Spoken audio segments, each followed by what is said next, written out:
चलिए मंगलाचरण करते हैं। णमि ऊण जिणवरिंदे णरसुर भवनिंद वंदिये सिद्धे वोच्छामि भाव पाहुड़ मवसे से संजदे सिरसा। बोलिए श्री खजराट शांतिनाथ भगवान की जय। आचार्य श्री कुंद कुंद स्वामी की जय। आचार्य गुरुवर विद्यासागर समय सागर जी महाराज की जय। मुनि पुंगव श्री 108 सुधा सागर जी महाराज की जय। हम सभी बड़े ही सौभाग्यशाली हैं जो हमें आचार्य कुंद कुंद स्वामी का महान ग्रंथ अट्ठपाहुड़ के अध्ययन का अवसर मिल रहा है। 5वां भाव पाहुड़ चल रहा है। भाव पाहुड़ में भाव लिंग की आवश्यकता क्यों है, इस सब पर अनेक तर्क उदाहरण आचार्य कुंद कुंद स्वामी ने दिए। भावलिंग कैसे आएगा, इसको भी यहाँ पर गाथाओं के द्वारा बताया जा रहा है। आज हम 2 गाथाओं का अध्ययन करेंगे, क्रमशः गाथा क्रमांक 58 और 59। दोनों गाथाएं बहुत महत्वपूर्ण हैं, निरंतर मनन चिंतन के योग्य हैं। चलिए प्रारंभ करते हैं। गाथा क्रमांक 58। उच्चारण। आदा आदा खु खु। मज्झ आधा ज झ मज्झ। णाणे णाणे। आदा आदा में। दंसणे दंसणे। चरित्ते आधता पुरता चरित्ते य। आदा पच्चखाणे आधा च पूरा च आधा क ख पच्चखाणे। आदा में संवरे संवरे। जोगे जोगे। आदाखु मज्झणाणे आदाखु मज्झणाणे। आदा में दंसणे चरित्तेय आदा में दंसणे चरित्तेय। आदा पच्चखाणे आदा पच्चखाणे। आदा में संवरे जोगे आदा में संवरे जोगे। अर्थ की दृष्टि से तो बहुत सरल है। आदा आत्मा। कितनी बार आदा शब्द आया है? 4 बार। चारों चरणों में आदा शब्द आया है। आदा आत्मा।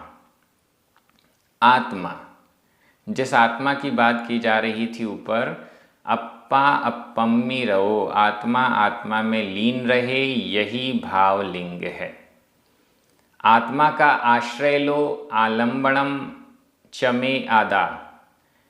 आत्मा ही मेरे लिए आलंबन भूत है, ऐसा चिंतन, ऐसी भावना निरंतर भाने के लिए कही गई। और क्या भावना है? यहाँ आचार्य कुंद कुंद स्वामी कह रहे हैं, आदा खु मज्झ णाणे। णाणे ज्ञान में, णाणे ज्ञान में। मज्झ मेरे, मेरे ज्ञान में, मेरे ज्ञान में, मेरे ज्ञान में। कौन लीड रोल प्ले करता है? कौन मेरे ज्ञान में सबसे प्रमुख भूमिका निभाता है? आदा खु निश्चित रूप से।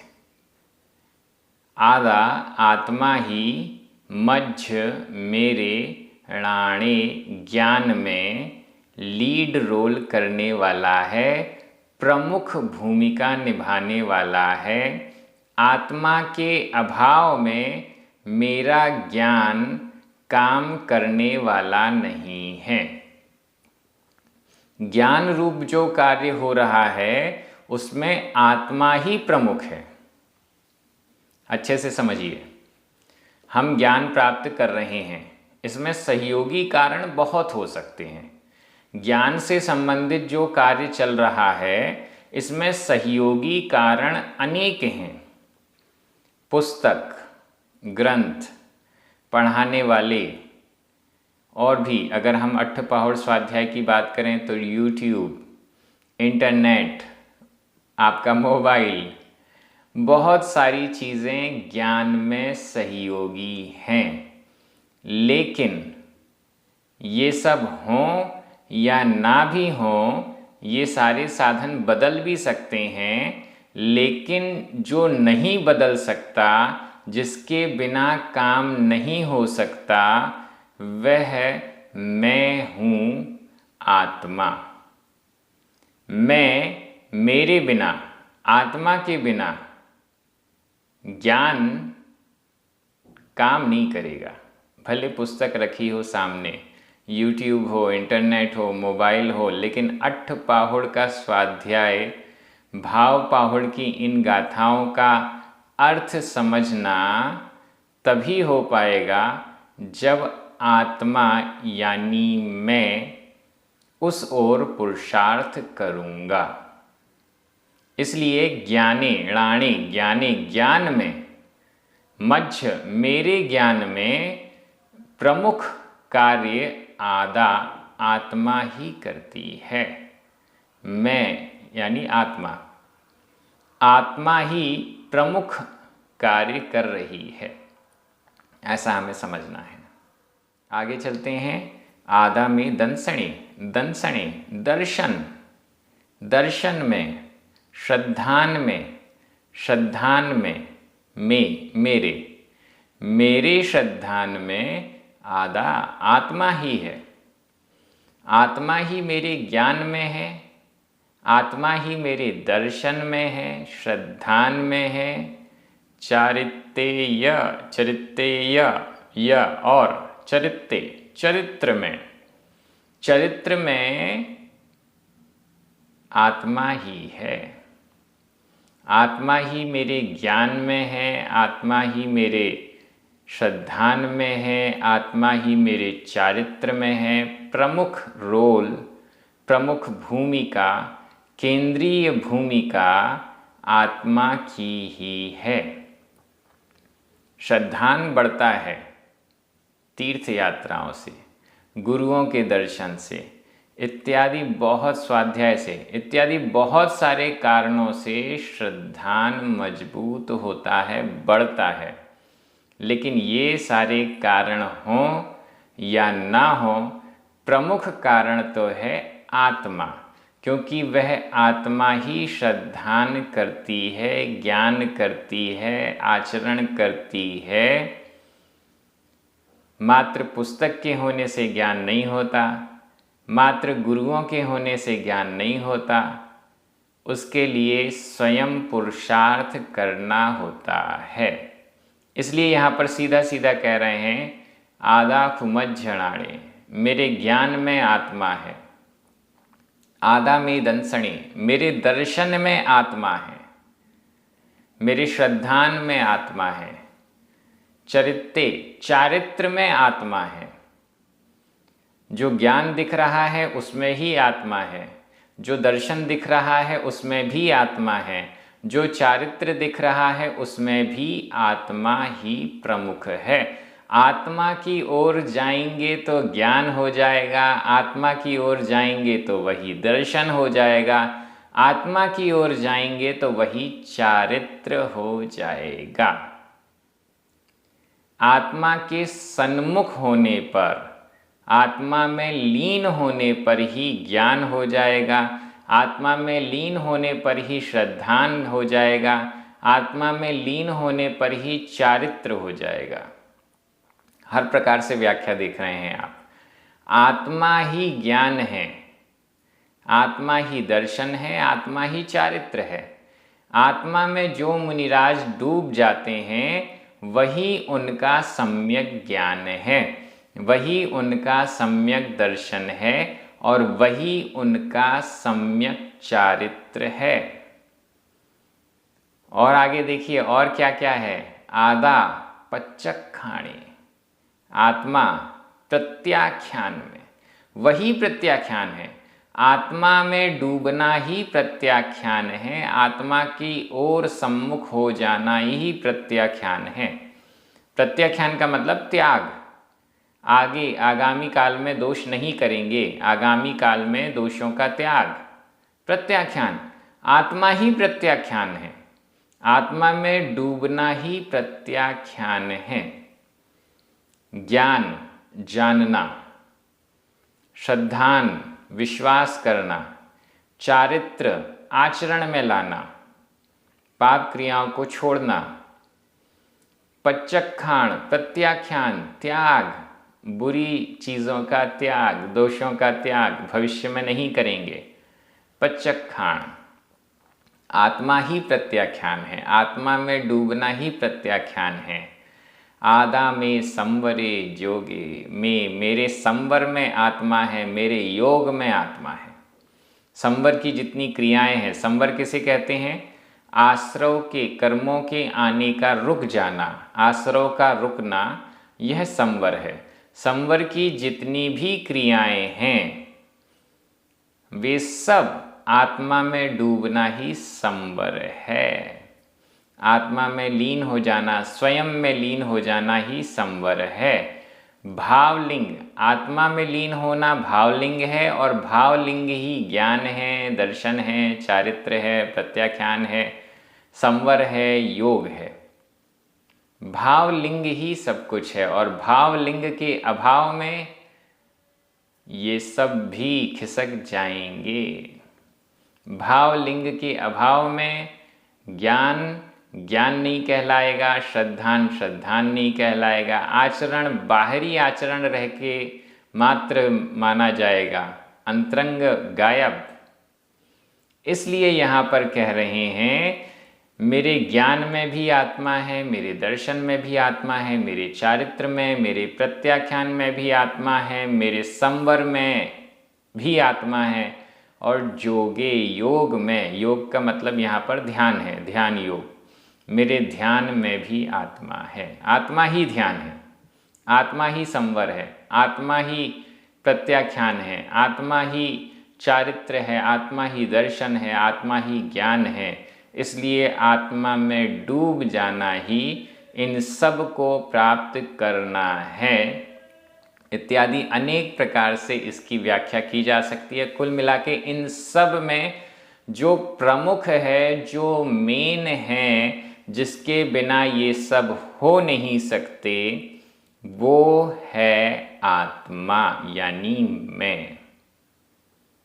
आत्मा में डूबना, स्वयं में डूबना, शरीर आदि बाह्य पदार्थों से रहित निज शुद्ध आत्मा में डूबना ही भावलिंग है। यही ज्ञान, दर्शन, चारित्र, प्रत्याख्यान, संवर और योग यानी ध्यान भी है, ऐसा आचार्य कुंद स्वामी कह रहे हैं। इसलिए वो ये कह रहे हैं कि इन सब में अलग अलग पुरुषार्थ जो हम करते हैं ज्ञान प्राप्त करने के लिए, चारित्र को बढ़ाने के लिए इत्यादि, वो सारा पुरुषार्थ आत्म केंद्रित होना चाहिए। वो सारा का सारा पुरुषार्थ स्वयं की ओर उन्मुख होना चाहिए। अदरवाइज हम ज्ञान कर रहे हैं, वो ज्ञान भी कोरा ज्ञान कहलाता है। वह श्रद्धान भी कोरा श्रद्धान कहलाता है, असली अंतरंग श्रद्धान ज्ञान चारित्र नहीं कहलाता है। ऐसा हमें समझना चाहिए। आत्मा ही मेरा ज्ञान, ज्ञान में ही आत्मा, दर्शन में ही आत्मा, चारित्र में ही आत्मा इत्यादि। गाथा बड़ी सरल है, ये सारे शब्द एकदम क्लियर हैं। इसके पीछे जो भावना है वो ये है कि आत्मा की ओर उन्मुख होना है, ऐसी भावना निरंतर होनी चाहिए। व्याकरण की दृष्टि से आधा शब्द 4 बार आया है, चारों का विभक्ति प्रथमा विभक्ति एक वचन। खु, य ये अव्यय हैं। मध्य में भी 2 बार आया है। षष्ठी विभक्ति का एक वचन। बाकी जितने शब्द हैं णाणे, दंसणे, चरित्ते, पच्चक खाणे, संवरे, जोगे, ये सभी सप्तमी विभक्ति के एक वचन हैं। बहुत सरल व्याकरण, बड़ी सरल है प्राकृत। देखने में थोड़ी सी कठिन लगती है, जब तक हम उस प्राकृत भाषा की ओर बढ़ते नहीं हैं तब तक कठिन लगती है, और जैसे ही हम प्राकृत भाषा को थोड़ा थोड़ा पढ़ना समझना चालू करते हैं, इससे सरल कोई भाषा नज़र नहीं आती है।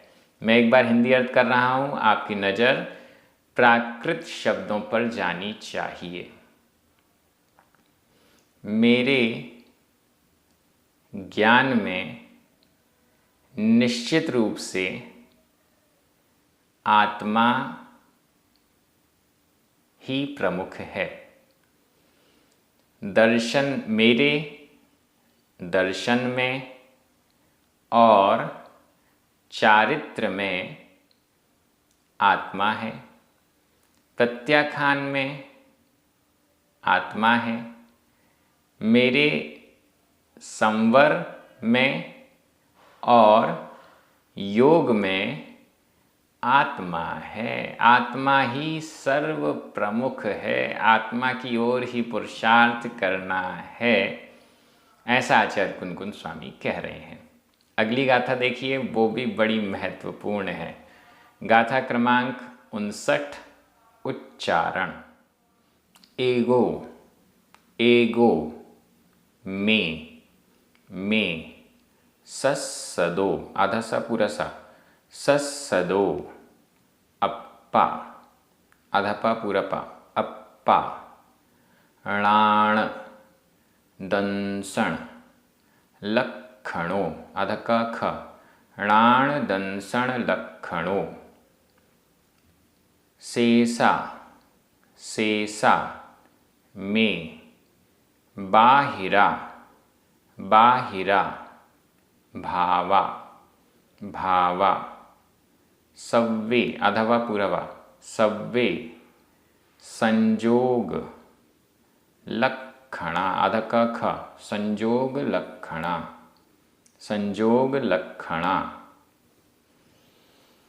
एगो में सस्सदो अप्पा, एगो में सस्सदो अप्पा, णाण दंसण लक्षणों, णाण दंसण लक्षणों, शेषा में बाहिरा भावा, शेषा में बाहिरा भावा, सव्वे संजोग लक्षणा, सव्वे संजोग लक्षणा। बहुत अच्छी गाथा है। एगो में सस्सदो अप्पा, अप्पा आत्मा, में अप्पा मेरी आत्मा। वैसे तो मेरी आत्मा ऐसा कहना ऐसा लगता है जैसे कोई आत्मा अलग पदार्थ हो, मैं अलग हूँ, लेकिन फिर भी यहाँ में शब्द दिया गया इसलिए कि हम किसी परमात्मा की बात नहीं कर रहे, किसी दूसरी आत्मा की बात नहीं कर रहे। मेरी आत्मा, मेरी आत्मा, मेरी आत्मा का स्वरूप कैसा है, मेरी आत्मा कैसी है? एगो, एक है, एगो एक है, अकेली है। दूसरे जो दिखाई देते हैं वो सब दूसरे हैं, भिन्न हैं। एगो एक है। सस्सदो, सस्सदो शाश्वत है। अप्पा आत्मा शाश्वत है, शाश्वत है, हमेशा रहने वाली है, नित्य है, कभी नष्ट होने वाली नहीं है। शाश्वत, नित्य, हमेशा रहने वाली, कभी नष्ट न होने वाली, ऐसी मेरी आत्मा है। यह जो नष्ट होता है वह तो शरीर है, यह जो बदल रहा है यह जो बूढ़ा हो रहा है, यह जो काला पीला नीला दिख रहा है, यह तो शरीर है। मेरी आत्मा सदो शाश्वत है, हमेशा रहने वाली है, हमेशा एक सी ही रहने वाली है। ऐसी शाश्वत में आपा मेरा आत्मा ऐसा है। और कैसा है? णाण दंसण लक्षणों, उसका लक्षण लक्षण, णाण ज्ञान, दंसण दर्शन, ज्ञान और दर्शन ही उसका लक्षण है। लक्षण मतलब हम पहचाने कैसे आत्मा कहाँ है, आत्मा कैसी है, उसकी पहचान, उसका लक्षण ज्ञान और दर्शन है। जहाँ ज्ञान और दर्शन नहीं, वहाँ आत्मा नहीं। शरीर में ज्ञान और दर्शन नहीं होता, शरीर आत्मा नहीं है, बाल आत्मा नहीं है, नाखून आत्मा नहीं है, यह स्किन चमड़ी आत्मा नहीं है, अंदर जो मांस भरा हुआ है आत्मा नहीं है, हड्डियाँ आत्मा नहीं है। क्यों नहीं है? क्योंकि उसमें ज्ञान दर्शन नहीं होता। जब आत्मा निकल जाती है, शरीर मृत हो जाता है, ये सारी की सारी चीज़ें रहती हैं, फिर भी आत्मा के अभाव में न ज्ञान हो रहा है न दर्शन हो रहा है। ज्ञान और दर्शन को उपयोग भी कहा गया है। ज्ञानोपयोग और दर्शनोपयोग जिसका लक्षण है, ऐसी वह आत्मा है। अन्य ग्रंथों में ज्ञानोपयोग, दर्शनोपयोग इत्यादि का पूरा वर्णन है। 8 प्रकार का ज्ञानोपयोग, 4 प्रकार का दर्शनोपयोग, टोटल 12 प्रकार का उपयोग होता है। उपयोग से सहित आत्मा होती है, उपयोग ही लक्षण है जिसका, ऐसी आत्मा है। ज्ञान और दर्शन ही जिसका लक्षण है, ऐसी आत्मा है।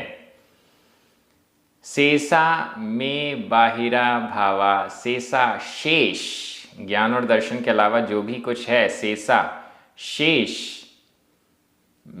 में बाहिरा भावा, शेषा शेष, में मेरे, भावा जो भी भाव हैं, शेष जो भी भाव हैं मेरे, वो सब कैसे हैं? बाहिरा, बाहर के हैं, अंतरंग के नहीं हैं, मेरे खुद के नहीं हैं, बाहिरा बाहर के हैं। बाहर के मेरी प्रॉपर्टी नहीं है, वो मेरे मित्रों ने मुझे दे दी कि थोड़ा सा यूज़ कर लो, मेरे रिश्तेदारों ने मुझे दे दी, थोड़ा यूज़ कर लो, मेरे कर्मों ने मुझे वो दे दिए भाव कि थोड़ा इनका भी अनुभव कर लो। शेषा शेष जो हैं, ज्ञान और दर्शन के अलावा शेष जो हैं भावा भाव, वो सब बाहिरा, बाहर के हैं। अगर मैं शब्द का अर्थ मेरा ना लगाएं, इसका अर्थ मुझसे लगाएं, तो मुझसे बाहर हैं। वैसे तो मैं का अर्थ मेरा ही लग रहा है यहाँ पर। शेषा शेष जो मेरे भाव हैं, मैं क्रोध कर रहा हूँ, यह मेरा भाव है, क्योंकि दूसरा नहीं कर रहा, मैं कर रहा हूँ। मैं मान माया लोभ कर रहा हूँ, राग द्वेष कर रहा हूँ, बहुत सारे विभाव भी हैं, बहुत सारी ऐसी चीज़ें हम कर रहे हैं, अनुभव भी कर रहे हैं उनका। वे सब मेरे भाव बाहिरा, बाह्य हैं, अंतरंग नहीं हैं, शाश्वत नहीं हैं, वो सारे के सारे बाहरी भाव हैं। सव्वे संजोग लक्षणा, सव्वे ये सभी जो बाहरी भाव हैं, राग द्वेष मोह क्रोध मान माया, ये सारे सव्वे सारे संजोग लक्षणा, संयोग लक्षण वाले हैं। संजोग संयोग, संयोग लक्षण वाले हैं। आत्मा और कर्म का संयोग है और इस संयोग से उत्पन्न हुए हैं, इसलिए संजोग लक्षणा, संयोग लक्षण वाले हैं। मेरा असली भाव तो ज्ञान और दर्शन है, आत्मा का असली स्वरूप तो ज्ञान और दर्शन है।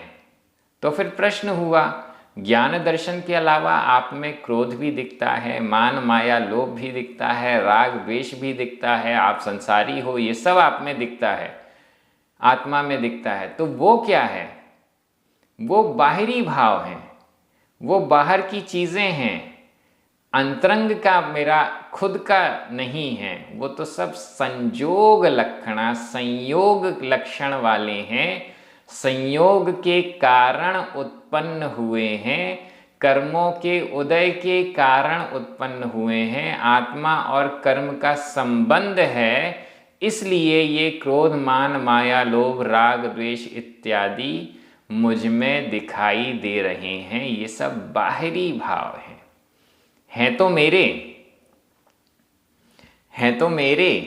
लेकिन बाहरी हैं तो मेरे लेकिन बाहरी हैं। ऐसा समझ लें कि गंदगी है, हमारे घर में गंदगी है, रोज झाड़ू पोंछा लग रहा है, फिर भी घर में गंदगी है। वह गंदगी घर में है मानते हैं, लेकिन वो गंदगी ऐसी नहीं है जिसे मैं रखता हूँ, आ जाती है, संयोग लक्षण वाली है। और उसको, गंदगी को कोई भी अपना नहीं कहता। भले घर में है, भले कमरे में है, उस गंदगी को कोई अपना नहीं कहता। हर व्यक्ति ये कहता है ये गंदगी है, मेरी नहीं है, बाहर फेंकनी है, अलग करनी है। वैसे ही ये राग द्वेष आदि भाव गंदगी हैं, मेरी आत्मा में आ गए हैं संयोग के कारण, कर्मों का संयोग, इसलिए ये सब आ गए हैं। लेकिन ये मेरे नहीं है, बाहरी भाव हैं, गंदे हैं, इनको बाहर फेंकना है। ऐसा हमें समझना चाहिए। गाथा बड़ी अच्छी है।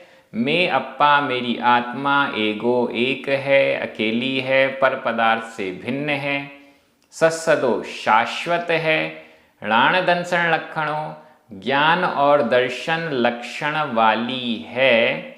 शेषा शेष में भावा, मेरे जो भाव हैं ज्ञान और दर्शन के अलावा अन्य जो मेरे भाव हैं राग द्वेष इत्यादि, वो सब बाहिरा, सब बाहरी हैं। सव्वे सभी बाहिरा बाहरी हैं, संयोग लक्षणा संयोग लक्षण वाले हैं। जब तक यह संयोग है तब तक ये बाहरी भाव हैं। गाथा कितनी बढ़िया है, आचार्य कुनकुन स्वामी कितने सटीक कार्य कारण बता रहे हैं। जब तक यह संयोग है तब तक ये बाहरी भाव हैं। जब तक यह संयोग है आत्मा और कर्म का, जब तक आत्मा कर्मों से बंधी हुई है, जब तक यह संयोग है, तब तक ये बाहरी भाव मुझ में हो रहे हैं, होते रहेंगे। क्या करना है? संयोग को तोड़ना है। ये जो आत्मा और कर्म का गठबंधन है, इस गठबंधन को तोड़ना है। आत्मा का कर्म के साथ जो संबंध है, बंध है, इसको तोड़ना है। कर्मों से नाता तोड़ना है, कर्मों से संबंध छोड़ना है। जहाँ कर्मों से संबंध छोड़ दिया तो ज्ञान दर्शन रूप जो लक्षण आत्मा का है वो ही मात्र शेष बचेगा, बाकी सब गायब हो जाएंगे। न राग होगा न द्वेष होगा। कर्मों से छूटना। व्याकरण की दृष्टि से एगो, सत्सदो, अप्पा, णाण दंसन लक्षणों, ये सभी प्रथमा विभक्ति के एक वचन हैं। में दो बार आया है, षष्ठी विभक्ति का एक वचन। शेषा, बाहिरा, भावा, सव्वे, संयोग लक्षणा, ये सभी प्रथमा विभक्ति के बहुवचन हैं। मैं एक बार हिंदी अर्थ कर रहा हूं, आपकी नज़र प्राकृत शब्दों पर जानी चाहिए। मेरी आत्मा एक है, शाश्वत है, ज्ञान और दर्शन लक्षण वाली है। शेष मेरे भाव सभी बाहरी हैं और संयोग लक्षण वाले हैं। आप सभी बहुत अच्छे से भाव पाहुड़ का अध्ययन कर रहे हैं। एक एक गाथा, एक एक शब्द आचार्य कुंद कुंद स्वामी का हमारा कल्याण करने वाला है। ऐसी भावना, ऐसी श्रद्धा हम सभी में बढ़ती जा रही है। बहुत अच्छा है। जिनवाणी स्तुति करें, 9 बार नमोकार मंत्र पढ़ें। सभी को जय जिनेंद्र।